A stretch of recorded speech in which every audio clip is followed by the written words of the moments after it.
Okay, good morning, everybody, and welcome to the Daily Energy Markets podcast. It is Wednesday, February the 8th, which feels a little bit like Groundhog Day for those of you who have the reference, the film analogy there. The day after Fed chairman speaks again after last week having tripped up the market or excited the market with that sort of strange word, disinflation.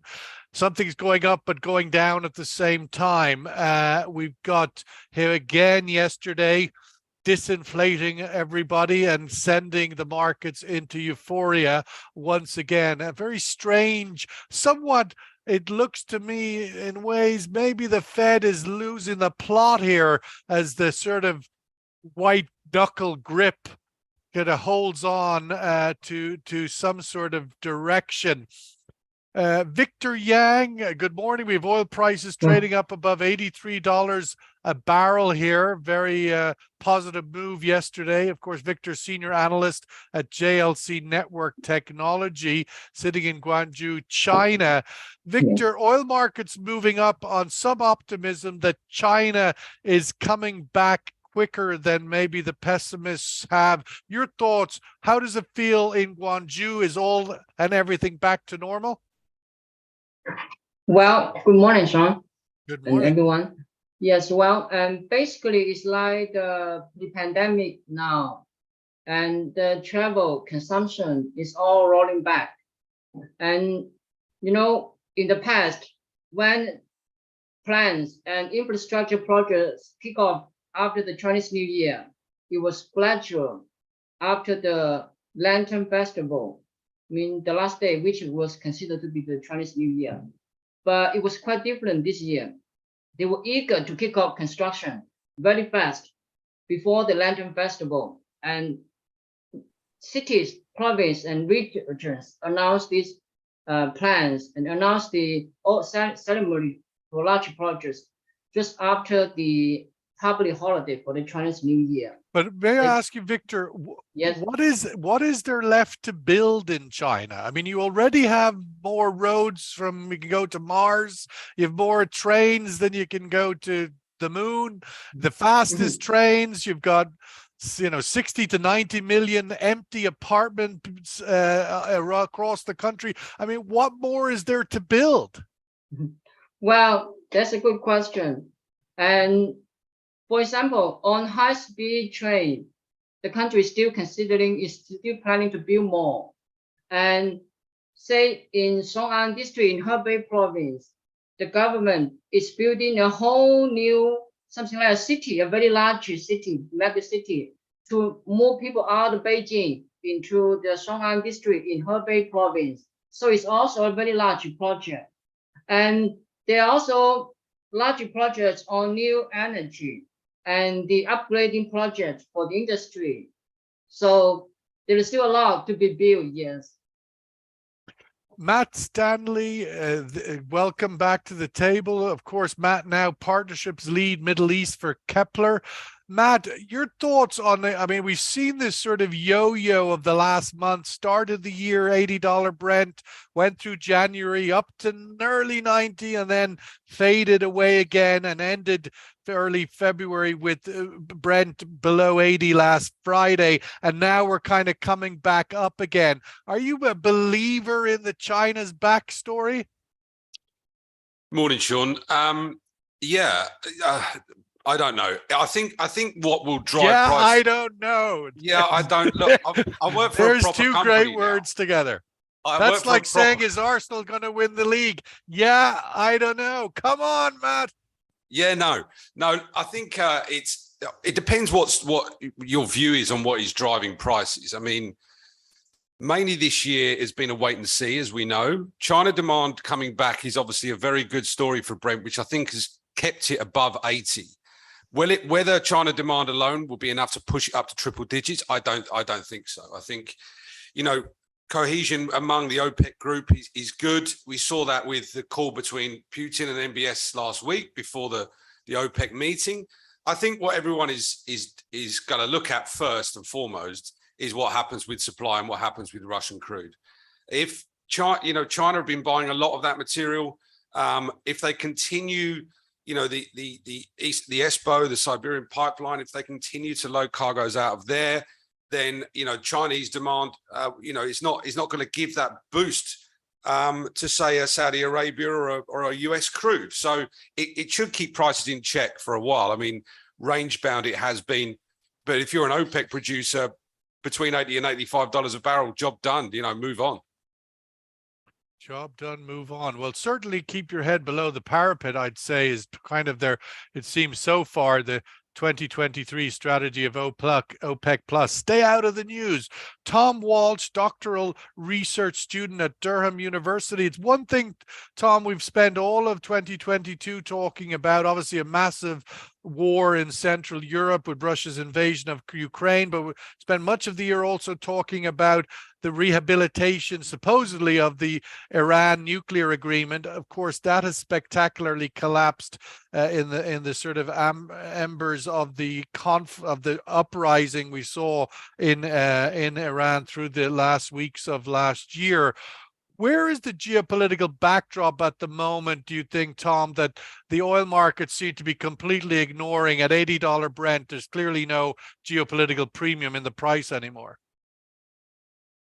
Yeah, I mean, it's been really interesting. I was just talking to some of your colleagues about the protests in Iran. I think from my perspective, it looks like the interesting thing about China and Russia is their balancing role between Iran and Saudi Arabia. Both of them still, despite the protests, continue to maintain somewhat of a relationship with both actors. So that might play into OPEC's decision-making vicariously, if you like, through a kind of convoluted way. Also, is your sense, Tom, that Iran has got through the worst of this current sort of wave of demonstrations? We've seen them over the years. They bubble up with great drama and great tragedy and then seem to fade under the brutal fist of the leadership in Iran. Well, I mean, I've got to be careful how I phrase this, but in terms of the scale of brutality that the Islamic Republic is capable of, it actually hasn't gone full throttle. In terms of, if you look at previous uprisings such as the Green Movement, they have held back in terms of the amount of killing, for example. Although, like, the type of killing they've been doing has been particularly heinous in this case. I don't think we've seen the last of it. What this looks like is rolling waves of uprising and protest, backed by the largest sort of social media campaign I've been on top of. I mean, social media analysis is something I do quite a bit of. And just for context, I mean, some of these tweets were by nefarious accounts or by fake accounts, but in the first 2 months of the uprising, there were 300 million tweets on the hashtag Mahsa Amini, which, for context, in the first year of the Ukraine war, there were 25 million tweets on the Ukraine hashtag. So I don't think the Islamic Republic have seen the end of it. And also, whilst change might not come immediately, these are scars that won't heal.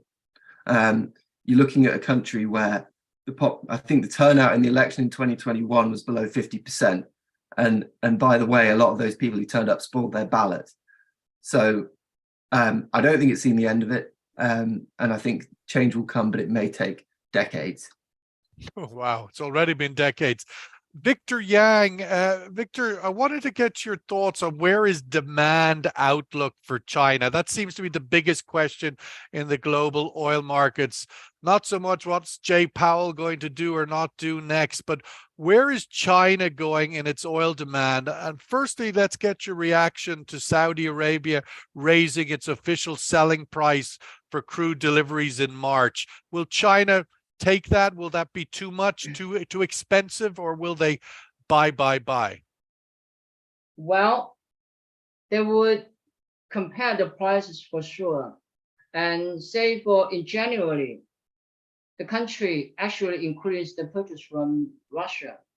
We estimate that cargoes from Russia took about slightly over 18%. And that's almost a record high level. And so we see refiners are now trying to cut their cost. So they are buying more heavy crude and they are comparing the prices and the cost efficiency. So if they consider the prices of cargoes from Saudi Arabia too high, they might cut the purchase and turn to other cargoes. And that's what they have been doing, say, cutting costs over the past 2 years, particularly in 2022. Yes.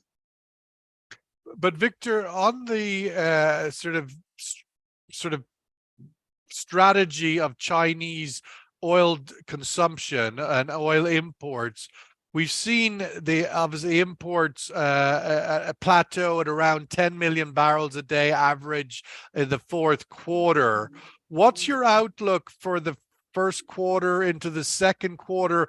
A lot of analysis has been that this will be a year of two halves, that the first half of the year will remain somewhat flat in its imports, and the second half may see up to 1 million barrels a day growth. How do you see the sort of arc of the year from the China demand import point of view? I think the first month would be slightly different already. Say we can see about 11 million barrels a day in January, and February it may slow down a little bit, but not much. So close to 11 million barrels per day.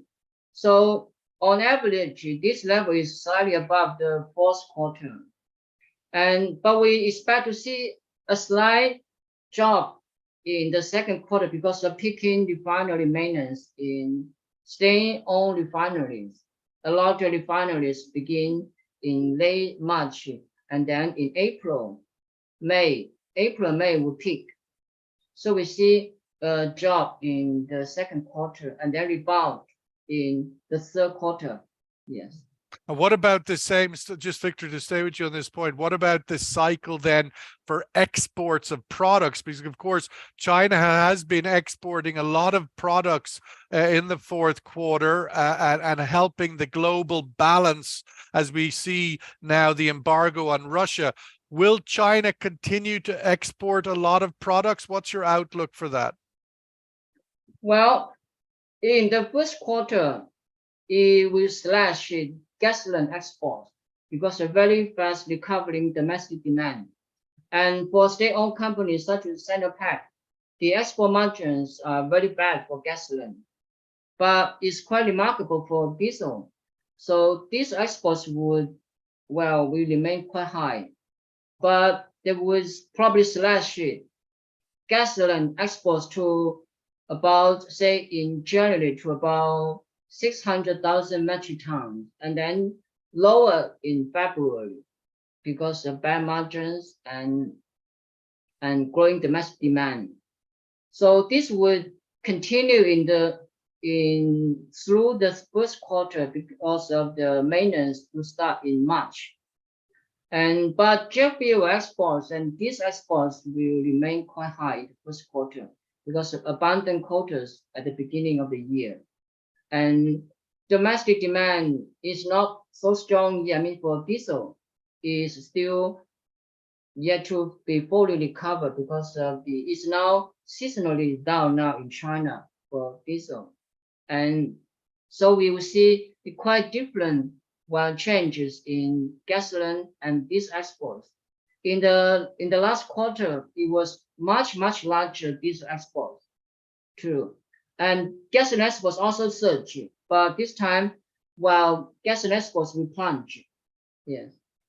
Matt, given the embargo now in place with Russian products exports as well as crude, the shipping lanes going from west to east are getting clogged with the amount of sort of product and crude, dirty and clean tankers moving into Asia. What is the consequence of that vis-a-vis the longer journeys that these tankers have to make in order to turn around? Where are we seeing any stress points in the tanker market? Well, I mean, that's the question that everyone is asking. I was actually with a ship owner yesterday morning. I mean, he earnings on, say, medium range tanker this time last year were about 1.2 million. December, they went up to about 6, and now they're about 3. So it's kind of balanced. And January is always a kind of time when the freight market consolidates, when new world scale rates come out. But this year is unprecedented because you've got a new world order and you've got a new trade patterns, and no one's really sure where they're emerging yet. It's too early to opine, but of course the shipping market is front and center before anyone else, because you have to book vessels for voyages in 3-4 weeks time. So they are the periscope for what is going to happen. It depends, Sean, who the buyer is, and the attention. I know Tom was discussing Iran. I won't get as controversial as him, if you don't mind, just for a moment. But what has happened is attention has been taken away from Iranian material and where it's going, and now it's firmly on Russia. I mean, sanctioned A versus sanctioned B, you put it, it's all in the same pot, and the enforcement is still there. But certainly Russia is being looked at a lot closer than Iranian material and Iranian movement. They're still obviously enforced. But let's take India, right? India, third biggest importer of crude oil in the world, and we'll just use crude oil as an example. January last year, 2022, before any conflict started, they imported 1.8 million barrels of Russian crude. January this year, they imported in the whole year, or no, January 2022, the whole month, right? 1.8 million barrels. Last month, they imported 45 million barrels. So it continues. The trajectory is that for imports, China as well. So I think that the shipping market will look at that, be destination specific, and you'll see a kind of tramp route that will come in. It will be a shuttle from Primorsk, Lugo into Sikka, into Qingdao, wherever it might be. And the shippers will find ways around P&I insurance issues, how to get paid for freight. These conduits will emerge, as they always do. But for the shipping market, the clean shipping market, and I don't mean in terms of clean products, I'm talking about the non-sanctioned stuff. It's the new trade route, Sean, that these shippers have never known. AG into Europe of gas oil. KPC have just done a cargo, just delivered a cargo. And that trade pattern is going to continue.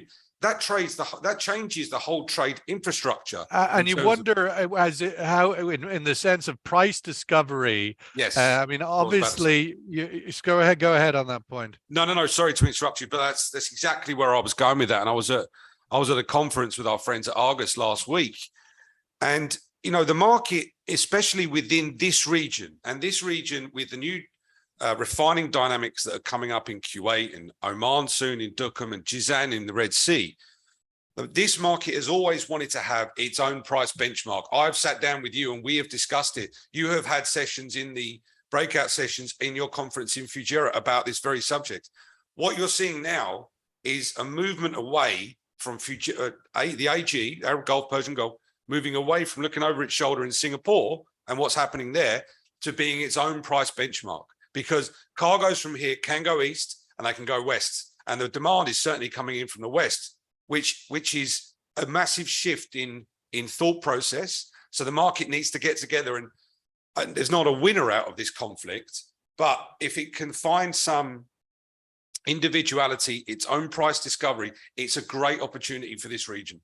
Clearly, still having our workshop on that only a few months ago, still a lot of resistance from the market actors to change. Who likes change? Tom, I wanted to get your thoughts on the backdrop here. We talked about Iran in our earlier comments and what a disruptor that may or may not be in the region. But we've seen in the past when Iran is sort of on the sidelines, not being considered, it can activate its proxies to be troublesome. What's your current outlook for Yemen? Yemen has been a real sore spot in the region for a number of years. It's remained relatively quiet in the last 6 months or so. Your thoughts on how does Yemen look going forward into the first half of this year, and how might it get sucked back into the Iranian vortex?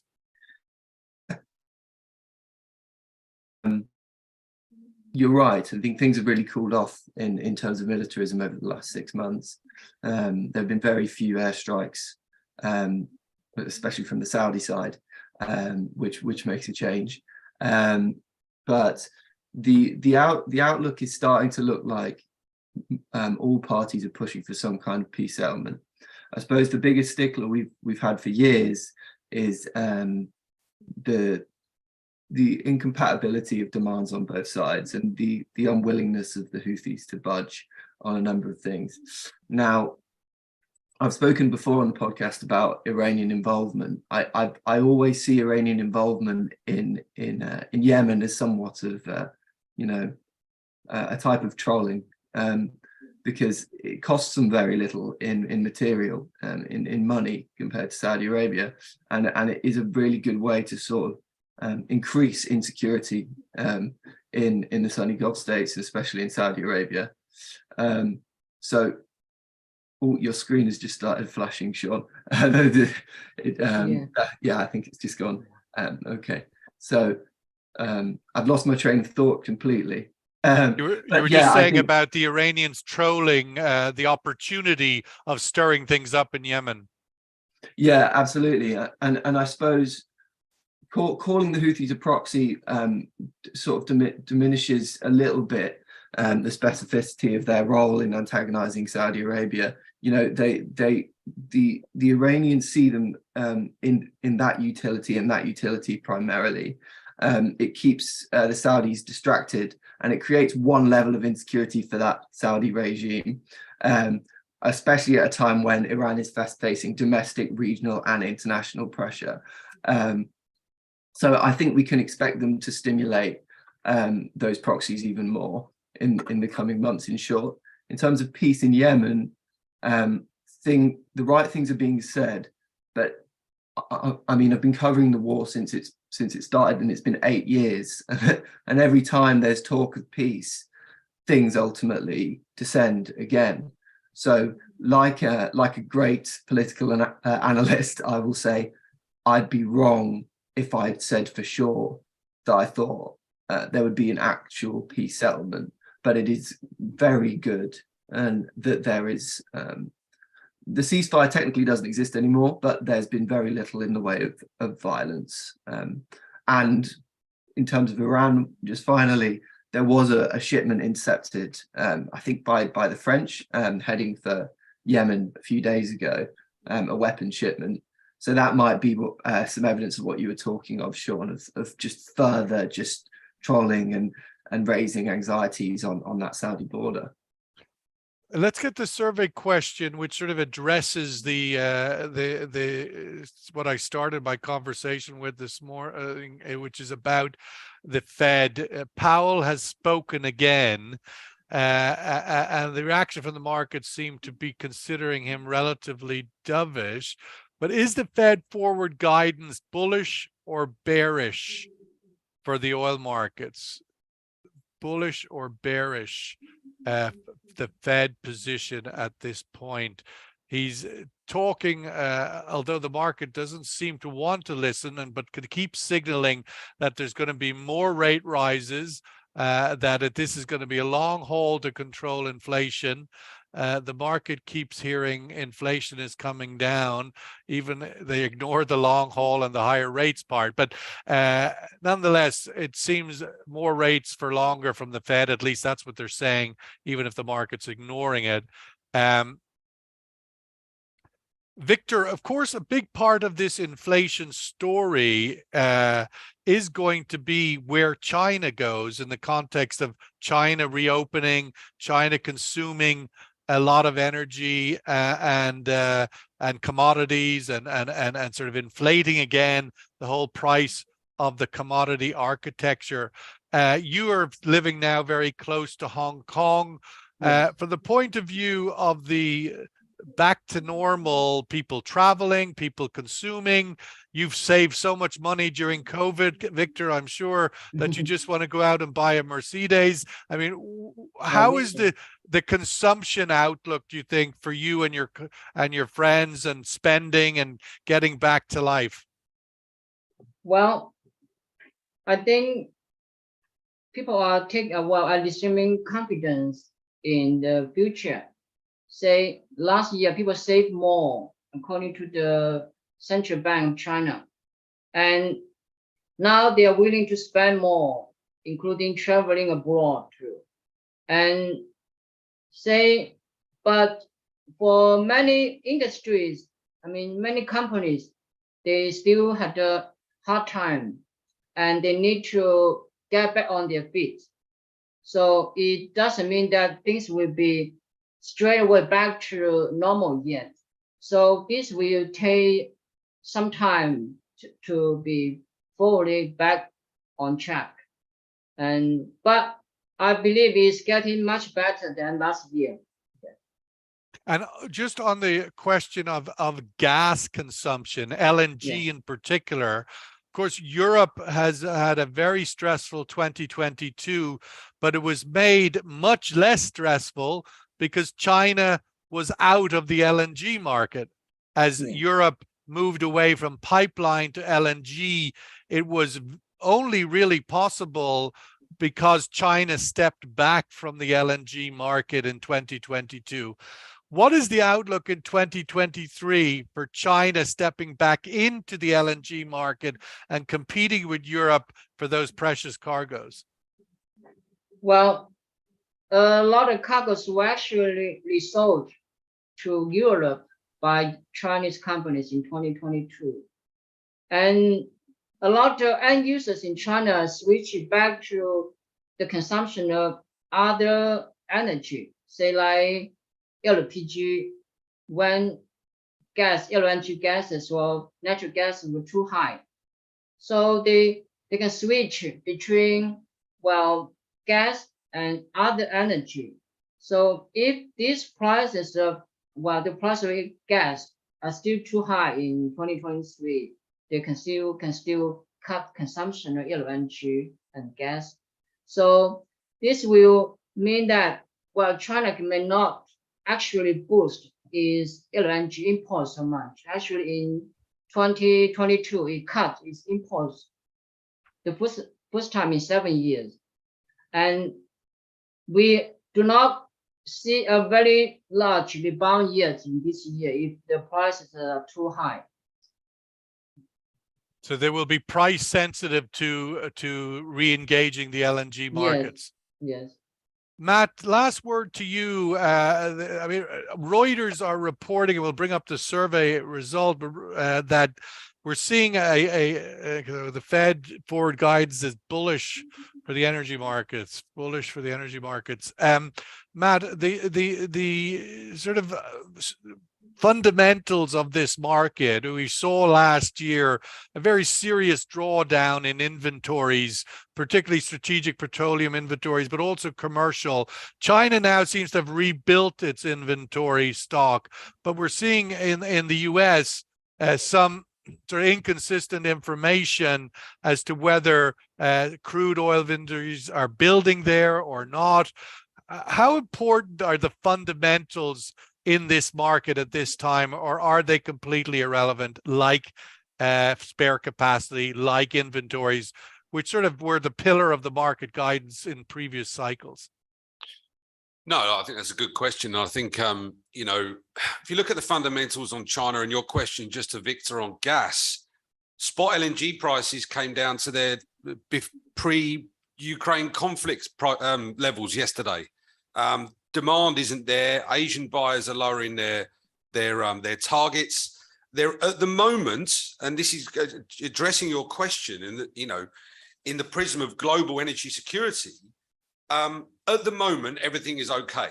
Everything is fine. There is stocks. Demand is keeping up. I see it as a relatively balanced market right now. However, the market has got one eye on what's going to happen in a month, and until that data starts trickling in, and I feel like I've said that sentence every day so far this year, but until we see the data start trickling in vis-a-vis Chinese demand for Lunar New Year, and we see the drop off on Russian exports and how the EU are replacing that energy, then the market will absorb it, digest it, and then act. And right now it's too early. I don't think crude has a big downside risk from here, because largely recession has been priced in. Powell being less bullish or less hawkish, if you like, caused the dollar index to come off a little bit yesterday. That gave a boost in energy stocks. If he continues this disinflation, no idea what that means, by the way. Even ChatGPT doesn't know that, so we're all doomed. But if he keeps on that kind of rhetoric, then, you know, the dollar will continue to come off a little bit. But eventually fundamentals catch up with themselves. And I think Q2 is where we'll really start seeing the adjustments that are needed in oil markets to balance things again. Well, we'll have to leave it there with Brent trading essentially unchanged this morning in Asia at 83.73, just slightly up 4 cents.